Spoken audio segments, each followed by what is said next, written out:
Vraiment, c'est un plaisir d'être là, de partager, vous partager quelque chose, un sujet que le Seigneur a mis dans mon cœur. Donc, le sujet, c'est la guérison d'un aveugle par Jésus. Et le passage, c'est Jean 9, 1 à 7. Et comme il passait, il vit un homme aveugle dès sa naissance.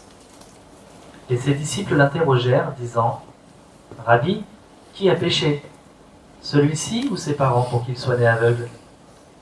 Jésus répondit : « Ni celui-ci n'a péché, ni ses parents, mais c'est afin que les œuvres de Dieu soient manifestées en lui. Il me faut faire les œuvres de celui qui m'a envoyé, tandis qu'il est jour. La nuit vient en laquelle personne ne peut travailler. Pendant que je suis dans le monde, je suis la lumière du monde. » Ayant dit ces choses, il cracha en terre et fit de la boue de son crachat, et mit la boue comme un onguent sur ses yeux.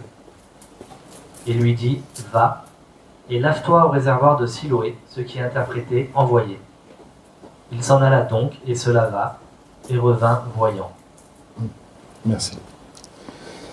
Je vais vous parler de plusieurs aspects de ce passage, mais c'est surtout la partie de la guérison de cet aveugle. C'est surtout vers la fin. Mais avant ça, j'aimerais quand même vous partager d'un sujet. C'est déjà un sujet de prière. Là où je parle de la nuit et le jour. Je pense que c'est de l'actualité aujourd'hui. La nuit vient où personne ne pourra plus travailler. Je pense qu'on est un petit peu là aujourd'hui. On ne peut pas travailler, on ne peut pas. Aujourd'hui, nous sommes les chrétiens, un peu comme dans le monde entier, hein, on est poussé à cette terre, on est appelé à cette terre. Il y a la persécution des chrétiens dans le monde. Et nous, là, on a reçu une nouvelle il n'y a pas longtemps, il y a quelques jours, de quelqu'un que j'ai connu, un chrétien, un frère, qui est de Pakistan, Bangladesh, pardon. Et cet frère que j'ai rencontré à Saint-Paul, il a envoyé des messages au secours parce qu'il était en France, il a dû retourner à son pays pour faire des papiers et aller prêcher l'évangile. Mais il n'a pas pu faire ses papiers et tout de suite ils l'ont chopé et ils l'ont fracassé, ils l'ont vraiment tabassé. J'ai des images, des photos de son crâne ouvert et avec des points de suture, fait un petit peu à l'arrache là-bas. Et aussi ils l'ont cassé les bras pour qu'il ne puisse pas continuer à prêcher ou aller ailleurs. Donc il a vraiment appelé au secours et ça nous a choqués. Aussi, on a vu les photos, parfois on dit ouais, on ne sait pas, mais non, il a envoyé vraiment les photos de son corps en souffrance. Et tout ça pour le Christ, pour le Seigneur. Il a dans son cœur faire le travail de l'Éternel. Mais aujourd'hui, c'est déjà la nuit pour beaucoup de gens dans le monde entier. Il y a ceux qui se font tuer aussi pour être chrétiens. Donc je pense qu'on devrait être avec un cœur reconnaissant de cette liberté que nous avons d'être ensemble et louer le Seigneur et partager de lui et prier pour tous ceux qui ne le peuvent pas. Maintenant, revenons au passage. Le premier aspect de ce passage duquel j'aimerais vous parler, c'est que cet homme était aveugle depuis sa naissance. Donc, il n'a jamais vu de sa vie, il ne savait rien de l'aspect physique des choses. Donc, j'imagine que ce soit, vu que lui, il était aveugle de naissance, j'imagine que soit la famille, soit des amis, devaient l'amener jusqu'à là, à l'endroit où il devait monter. Donc, il dépendait des autres. Et il connaissait bien son chemin, peut-être, à force de l'amener, mais c'était le seul chemin qu'il connaissait pas, qu'il connaissait. Parce que le reste, il était aveugle de naissance. Alors, Jésus arrive, ce qui est intéressant, c'est que Jésus arrive et il ne rend pas la tâche facile à cet homme. Il lui donne un défi. Il aurait pu venir vraiment et le guérir, basta, ou même à distance, mais non. Il a donné un défi à cet homme. C'est curieux quand même. Il devait faire un chemin qu'il ne connaissait pas, un chemin nouveau. Il devait aller à Siloé. C'est quoi cette Siloé ? Ouais, peut-être qu'il connaissait par rapport à les coutumes, etc., hébraïques de l'époque. Mais Jésus lui dit d'y aller à Siloé. Alors Jésus, la première chose qui est venue à mon esprit, c'est que Jésus l'a rendu acteur de sa guérison. Lui, il est dit, vas-y, je ne vais pas juste te guérir, je te demande de faire quelque chose. Mais nous aussi, hein, je pense que c'est important pour nous, dans nos vies. Je crois que Jéhovah Rapha, qui veut dire notre guérison, c'est un des noms de l'Éternel, elle ne veut pas qu'on soit passif dans nos besoins. On a l'habitude parfois de passer la liste à Dieu de tous nos besoins. Mais le Seigneur, parfois, il fait comme Jésus, je pense, dans nos vies. Parfois, il nous demande à faire des choses.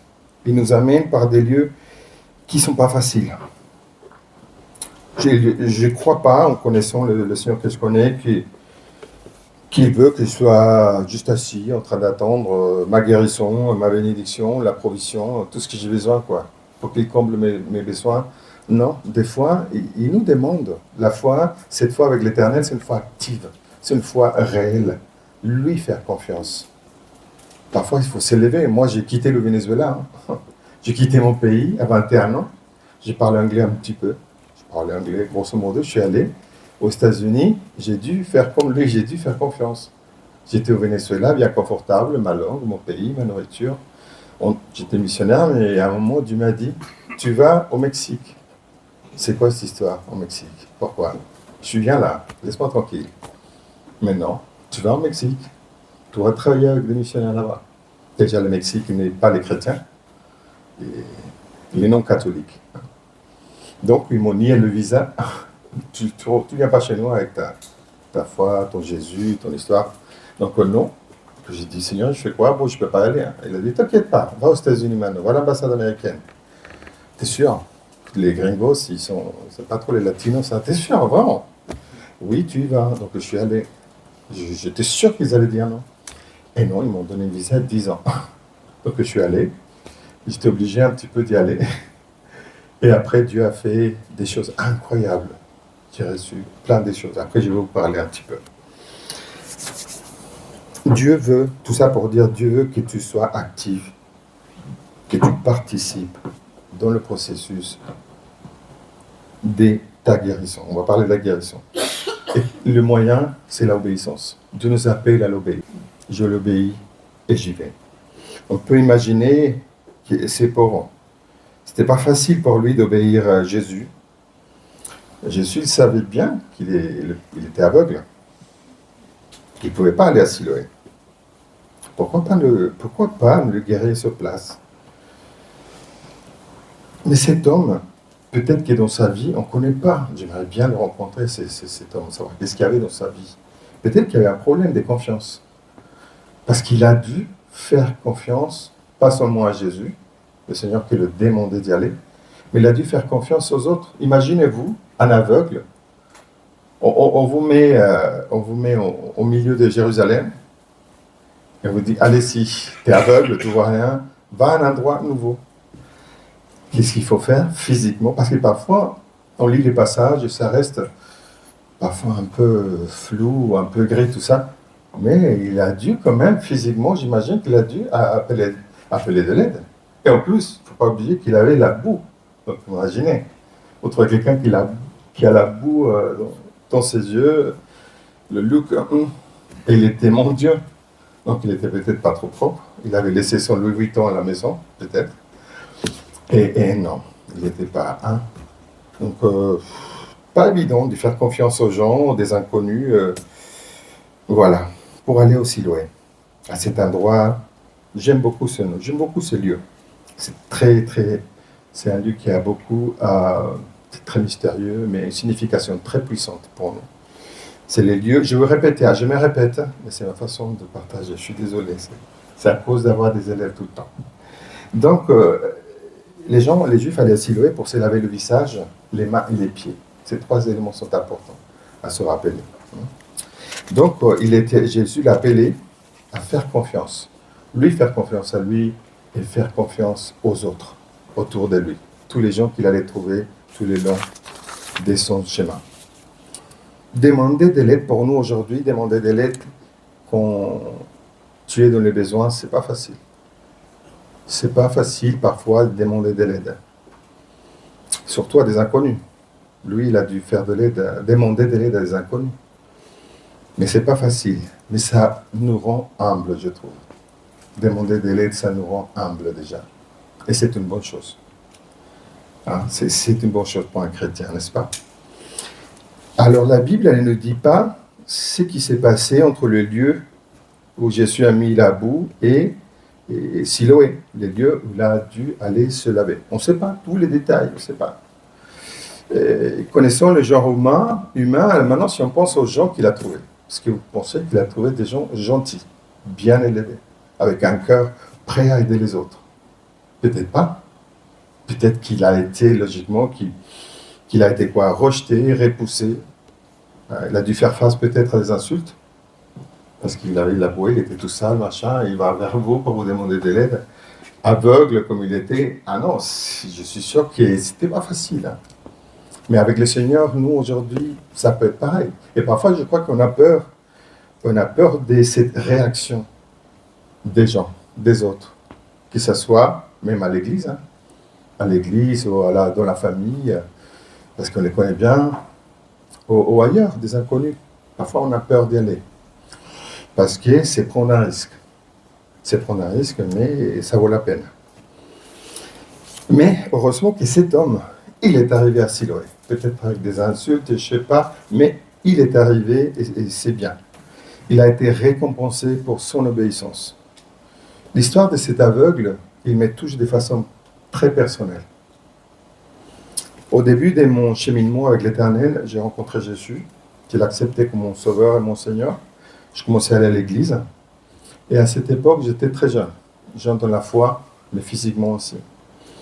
Naïvement, j'ai cru que tous les chrétiens étaient gentils, que tous les chrétiens étaient remplis d'amour, de la grâce de l'Éternel, que tous les chrétiens dans cette église étaient des exemples, comme Jésus, quoi. Chrétien, Christ. Tiens, j'ai fait le lien. Pourquoi pas? Depuis que je n'avais pas une éducation chrétienne, je pensais. Et comme j'avais mal, alors j'ai osé faire confiance. J'ai osé faire confiance. Parfois, on ose. Mais ça ne marche pas trop. Ça ne marche pas tout le temps. Je vais vous montrer le côté négatif de la chose. J'ai partagé mes souffrances, j'ai ouvert mon cœur à des chrétiens qui, au lieu de m'aimer, ils m'ont jugé, ils m'ont repoussé.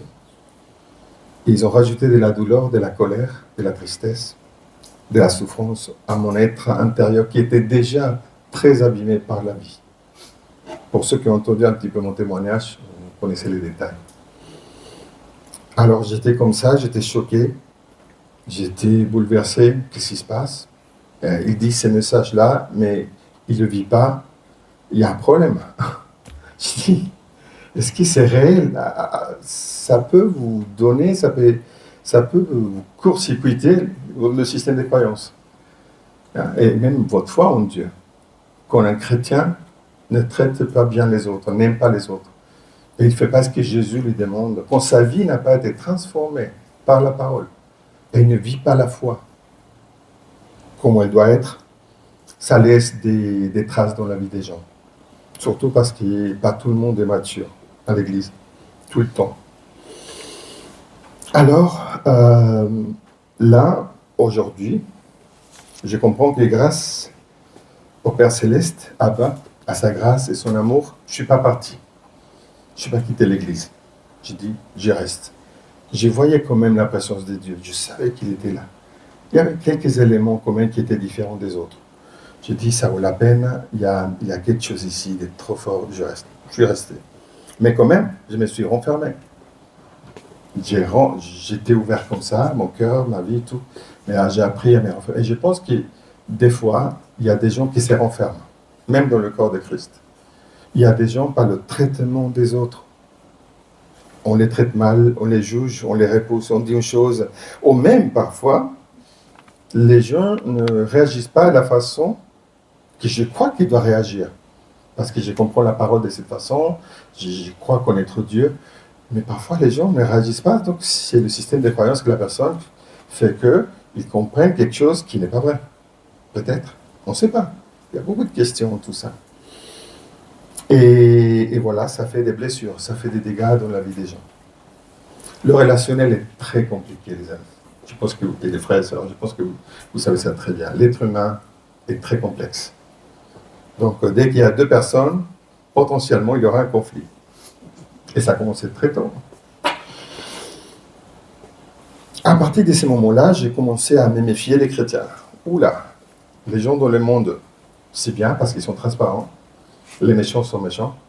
Les gentils sont gentils. Ils n'ont rien caché et rien prouvé. C'est plus facile, dans un sens.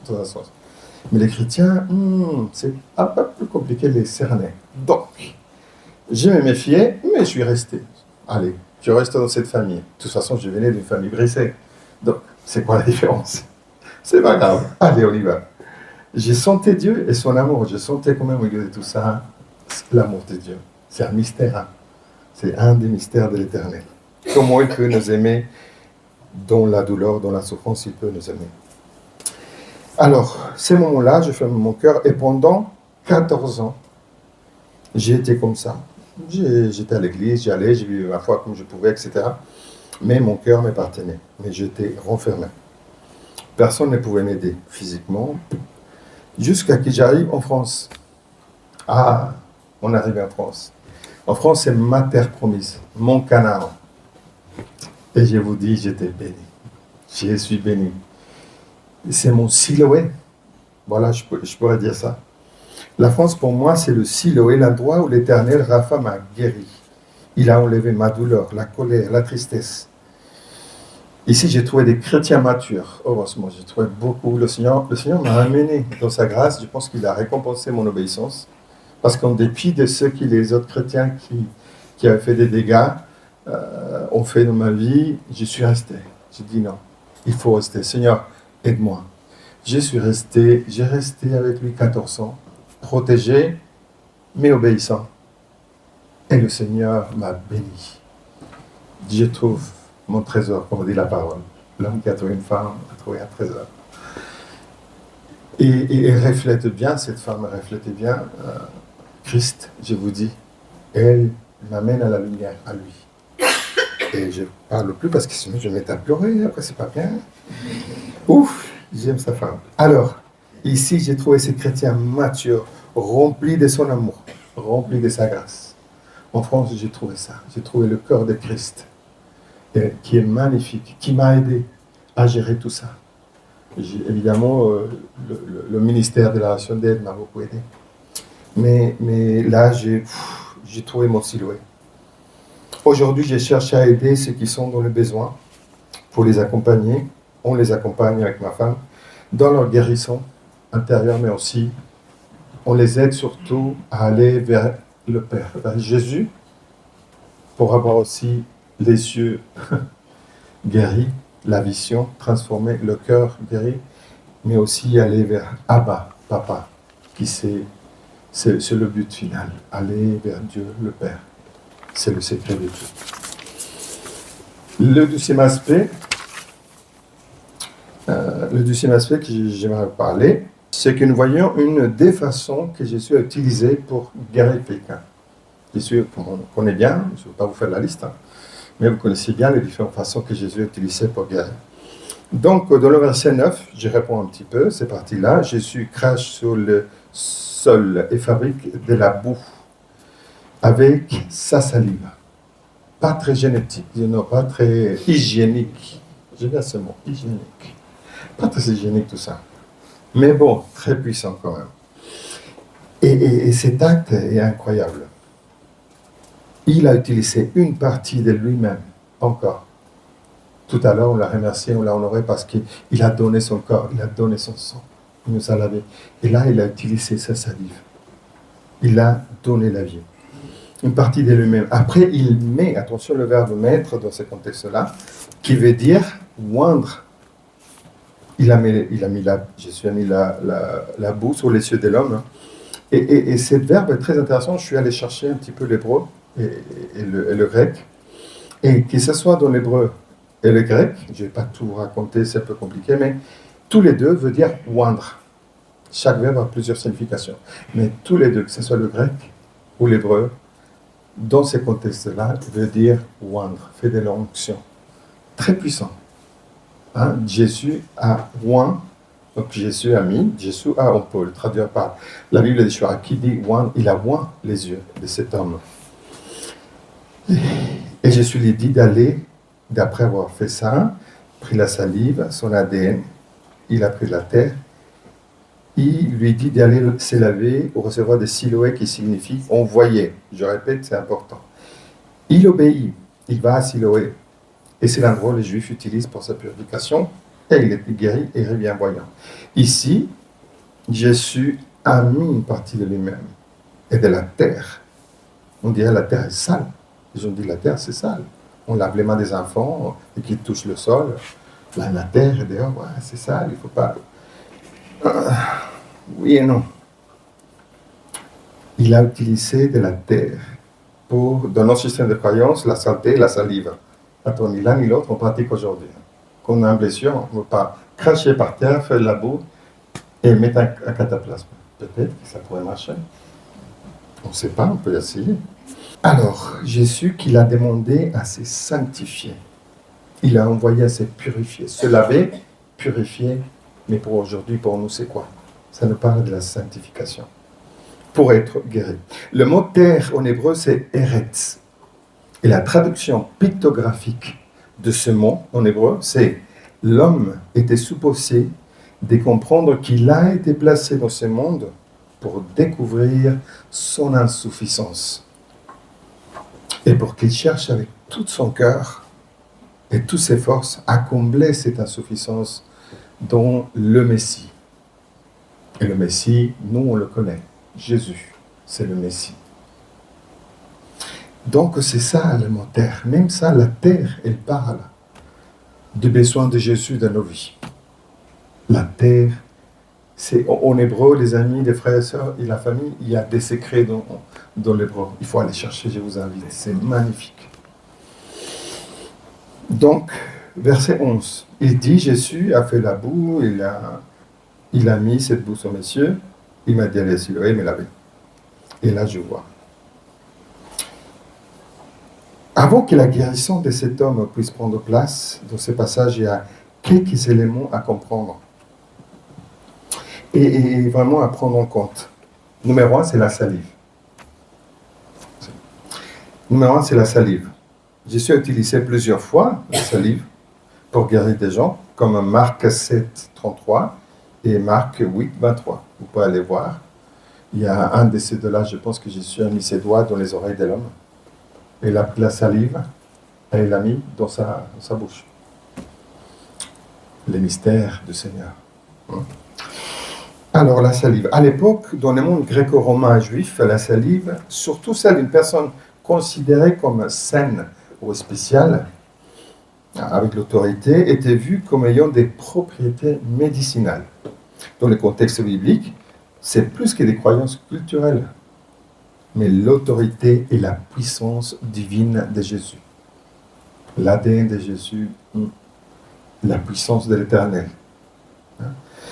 Donc, ce contact physique est très fort, symboliquement parlant, car Jésus a souvent touché des malades exclus de la société. On le sait très bien. Les lépreux, il parlait même à une femme, là-bas. Il ne devait pas, en tant qu'hébreu, le faire, etc., etc. Il a parlé à des gens qui ne devaient pas parler, toucher les gens qui ne devaient pas toucher, physiquement, tous les exclus de la société. Pourquoi? Pour montrer son amour et sa capacité divine à guérir nos maladies. Pas seulement physiques, mais nos maladies du cœur aussi. Pour lui, l'être humain est plus important que les codes sociaux. Ça, on le sait. On connaît Jésus. Et n'oublions pas que l'homme a été créé de la poussière. Notre chair est de la poussière. Regardez votre peau là. C'est la couleur de la terre. Vous allez trouver une partie dans la terre, il y a la même couleur que votre peau. Nous, on est de la poussière. Et à la poussière, nous allons retourner. Donc, restons humbles. Jésus a utilisé la poussière et rajouta son ADN dans la salive pour créer quelque chose qui manquait dans cet homme. À cet homme, il lui manquait quelque chose. La vue. Il n'était pas complet. Et Jésus a utilisé son ADN et la terre pour le guérir, pour créer quelque chose. Tout comme à l'origine, à la création d'Adam et Ève, lui, donc Jésus et le Père, ont utilisé de la poussière. Ils ont rajouté leur souffle de vie, le Neshama. C'est quoi ça? C'est l'ADN divin. Le souffle de vie que Dieu a mis en Adam. Et il est devenu un nefesh, un être vivant, une âme vivante, comme le connaît en français. Il est devenu. Donc il a fait, vous voyez, c'est la même chose. Ça me rappelle celui-là. Et il a fait ça pour créer l'homme. Et là, Jésus a pris la terre, la poussière, il a mis son ADN pour redonner à l'homme quelque chose qu'il n'avait pas. On trouve ces passages-là, la création en Genèse 2,7, au cas où. Ainsi, Jésus nous montre sa divinité et son amour pour l'être humain. Le contact physique, il va au contact, il utilise quelque chose de son corps, et quelque chose qu'il avait créé déjà, pour redonner quelque chose qu'il n'avait pas. Le deuxième mot, c'est la boue. Jésus a utilisé la boue. En grec, c'est l'argile. Tous les êtres humains en sont faits. Le corps humain est composé des mêmes éléments chimiques qu'on trouve dans la croûte terrestre, dans la terre. Nous avons exactement les mêmes éléments chimiques, pas seulement dans la terre, mais aussi dans les pierres, toute la nature. Quelques-uns des éléments, c'est l'oxygène, le carbone, l'hydrogène, l'azote, calcium, phosphore, potassium, etc. Et la liste est longue. Exactement tous les éléments qui sont dans la nature, dans la terre, dans la poussière. La prochaine fois que vous allez regarder la poussière, oh, attention, je te connais. Ah oui, vous connaissez l'intérieur, tout ce qu'il y a dans la terre. Mais vous savez quoi? Nous l'avons aussi dans notre corps. Et ça appuie le fait que, pour notre foi, la science a découvert avec ça que c'est vrai ce que Dieu a fait, que nous sommes été créés de la poussière. C'est génial, j'adore la science. Non, j'adore Jésus, mais j'aime la science, parce que la science parle de l'éternel et sa création. Chaque fois qu'on cherche, ça c'est la vérité. Et aujourd'hui, c'est la science qui le dit. Alors, les scientifiques viennent de découvrir que certaines argiles contiennent des bactéries qui aident à absorber l'impureté, qui est apaisante, qui est cicatrisante, et sont aussi anti-inflammatoires et antibactériennes. Donc, les cataplasmes, les choses que les gens mettent dans la peau, toute l'argile, on pense aujourd'hui que c'est n'importe quoi. Non, c'est pas n'importe quoi. Il y a beaucoup de bienfaits dans l'argile pour le corps humain. Donc, intéressant. Donc, je trouve que c'est très logique que Jésus ait utilisé la boue pour le guérir.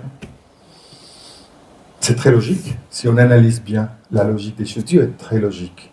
L'Éternel nous a donné la nature, la terre. Nous on appartient à cette terre merveilleuse où il nous a mis. Donc l'espace, ne me parlez pas de l'espace, c'est pas mon truc. Moi, c'est la terre. Troisième mot, laver. En grec, c'est nipto, qui veut dire nettoyer. Nettoyer quoi? Le visage, les mains, les pieds. Ce qui est le processus de purification des Juifs. Donc pour nous, ça équivaut à la sanctification.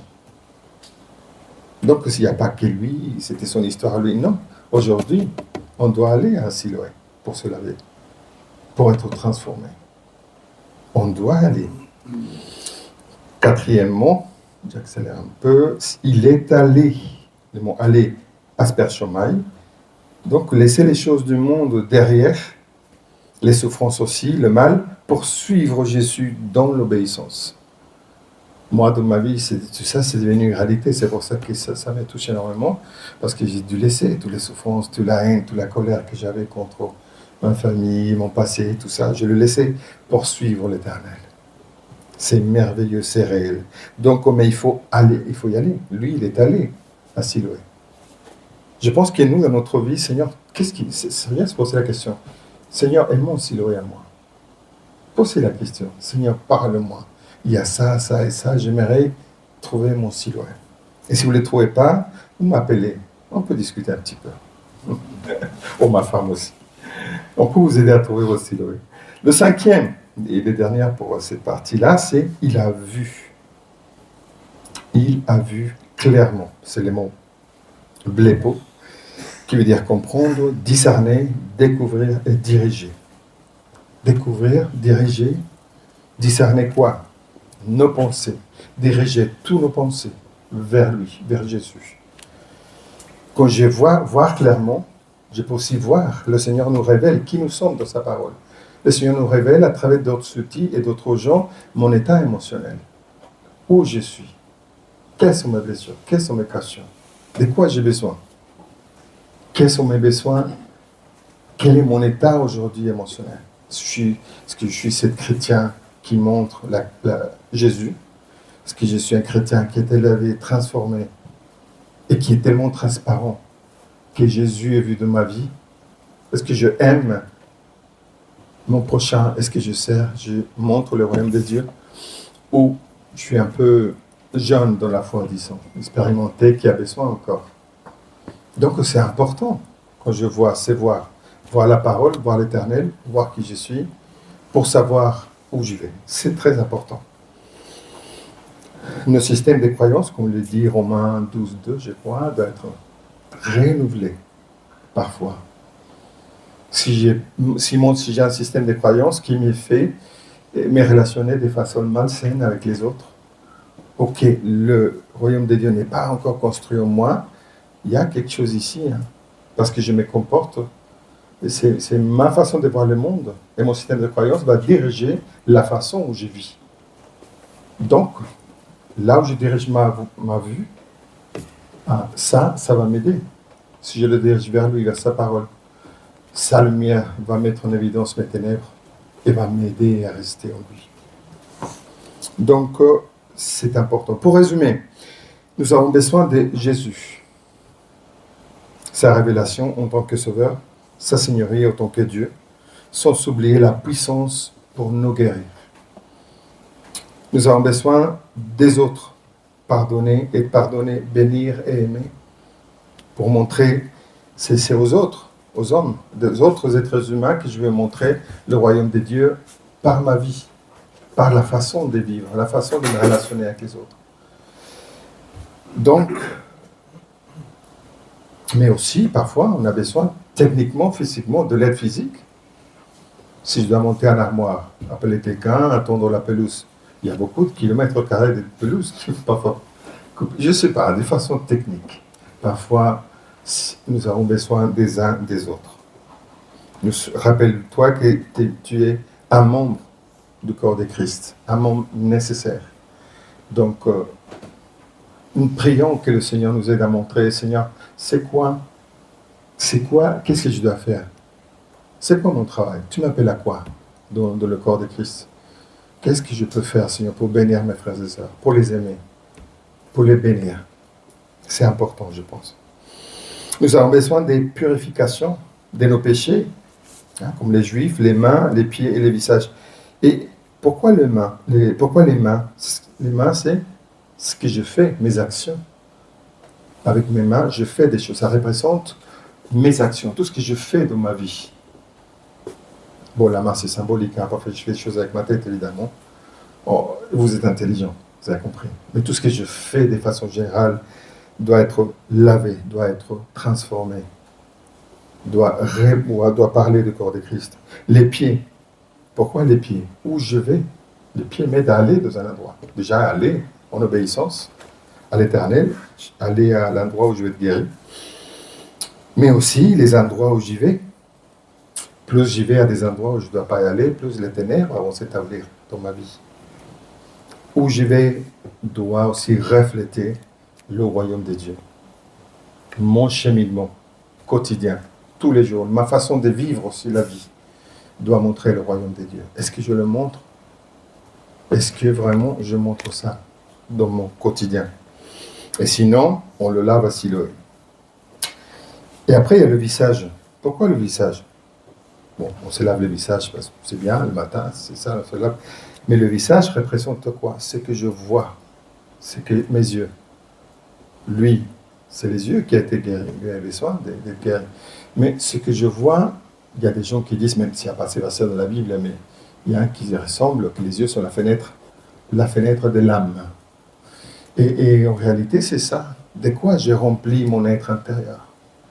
de ce que je vois. Si un enfant, vous le savez à travers les enfants, si un enfant regarde des actions, regarde des dessins animés ou des films machin violents, à un moment, il va commencer à être violent.